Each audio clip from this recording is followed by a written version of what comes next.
Oh, that boxing. Well, joining us on the line to discuss all this is Admiral Robert Harward, retired U.S. Navy. He also is of the Iran Policy Project at a group called JINSA, and he is in Abu Dhabi right now. So it's the middle of the night over there. Really appreciate it, Admiral. Thanks for taking the time. Good to be with you, Ben. It's 5 a.m, Ben. A nice, quiet night, fortunately, here in Abu Dhabi. So give us the sort of situation on the ground over there. Obviously, the Iranians have been firing off some of their arsenal at a variety of American allies. What's it like in Abu Dhabi right now? Pretty good alert system here. I think when they track something on their radar, they put out a notice. So you hear on all the phones, in fact. So it's a great network. You get warnings. So last night, about 10 o'clock at night, there were almost constant alarms, I guess, because of inbound threats. But then throughout the night, it was pretty quiet. So there were some strikes yesterday. I don't know the injuries or anything, but relatively quiet throughout the night. So let's talk about the United States' agenda here. What is the situation inside Iran? The Supreme Leader, Ayatollah Khamenei, has been killed. Apparently, a couple of his top defense leaders, including the head of the IRGC, have been killed. Amazing intelligence operation, once again, by the Israelis. I mean, Hall of Fame stuff there, again, allowing for the taking out of a room full of top leadership of the Iranian regime. What comes next in Iran? What should we be looking forward to? Well, I think two things. One, ensure that they cannot continue fire missiles, so continue to strike at any that present themselves, inventory of missiles and the launchers themselves. And then, as they did in that strike you just mentioned, then going after the leadership. And so I think you're going to see an indicator of how successful they are will be how many missiles are still coming out and how many hits continue to happen. And you're going to see a tipping point, I believe, where you're going to see members of the IRGC and the regime focus on survival as opposed to projecting power. So that's the point I think we can really expect a change on the ground in the country. And so I think we may be close to that based on how quiet it was here last night. I haven't heard the reports of how else it's going in the GCC or on American bases or our forces. But at the end of the day, I think that's when we'll know that tipping point's going on. So you grew up in Iran. You know the Iranian people. What do you think the Iranian people are thinking right now? Obviously, there are a lot of factions inside Iran, a lot of different opinions. What do you think the overwhelming sense in Iran, however, is tonight, given the situation that has now been unleashed by the United States military as well as the Israeli Air Force? Praise Allah, or thank God. Someone's finally coming to their assistance. Look, they for years have wanted to get rid of this regime, and it's broken the bank for them. It's tough to pay your bills, tough to feed your family. They're fed up with these guys because they failed them as a governance. So I believe that's what's going on. I have friends I'm in contact with. I'm getting notes from them. Hey, help is on the way. You guys have answered. Let us be a part of what's coming next.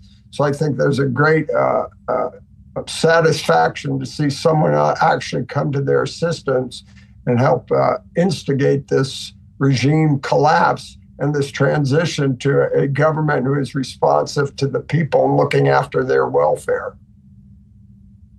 Now, obviously, the IRGC remains a very large force on the actual ground. Even if they lose some of their forward capacity or all of their forward capacity to strike other nations, they still are going to be shooting people in the streets, you would assume. There are reports out of Tehran already that there are people who are celebrating the death of Khamenei, and the IRGC was basically seeking them out to kill them. What do you think the next sort of situation on the ground is going to be? Because the United States is highly unlikely to put actual assets on the ground. The United States is going to fight an air war. Israel is likely to do the same. What's it going to take inside Iran for there to be an actual change of regime?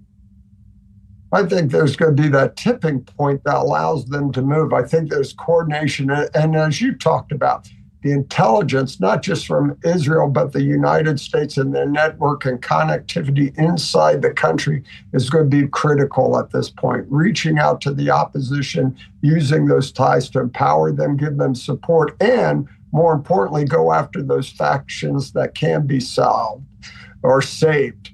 The Artish, for instance, which is the professional armed forces, the Army, about 300 350 to 400,000. Can they turn? Will they turn against the IRGC? And the more we strike, the more we decapitate the IRGC, the more they're empowered.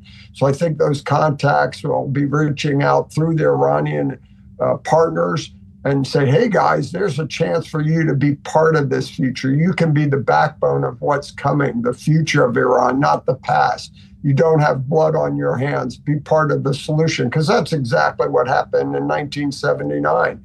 The Shah was using his army to put down the revolution or the protests at that time.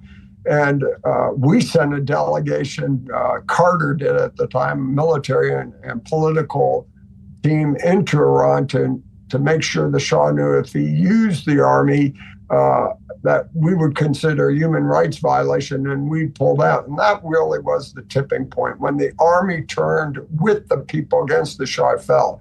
I see the same dynamics at play here. Can we get those factions who have not been part of the genocide in Iran to turn and act against the IRGC? I think that tips the favor of armed forces in support of the people of Iran that will lead to a future government. So, given the situation right now, looking at the complete air dominance demonstrated, I mean, this attack originally took place in the middle of the morning, which is just extraordinary. I mean, really unthinkable dominance by the United States military and the Israeli Air Force as well. Given that state, how long would you think this lasts? This seems to me like an operation that we are talking weeks, not months. I don't think so, Ben. I think this can go much quicker. It's how much targeting we can now do of the IRGC, how well that communication is, and how well we can compel those who stand against the regime to act. So I'm not as pessimistic of the timeline. I'm more optimistic that this thing can actually go quicker than people think. And it's all a matter of now what our targeting assets is. Listen, and they're learning too. Hey, we got the leadership in one of their primary meetings where they they thought they were in a safe spot, and we decapitated them. So they're going to be on the run. And so how much of that and how many of those people are going to be focused on command and control, getting out the word to the forces, continue to strike, to launch missiles, or how many are really just going to go into a survival mode? So the more we can provide targeting directly and indirectly, cut their communications with their command and control, their forces, that's going to stabilize them and really lead to the lack of confidence that they can survive any of this. And I'm not talking about regime leaders. I'm talking about the bulk of IRGC, cutting them off from communicating with their subordinates, cutting them off from resources, striking them where we can. And so all those components, I think, are underway now and will bear fruit as soon as possible. So I'm more optimistic that we could get through this in a matter of weeks, if not shorter.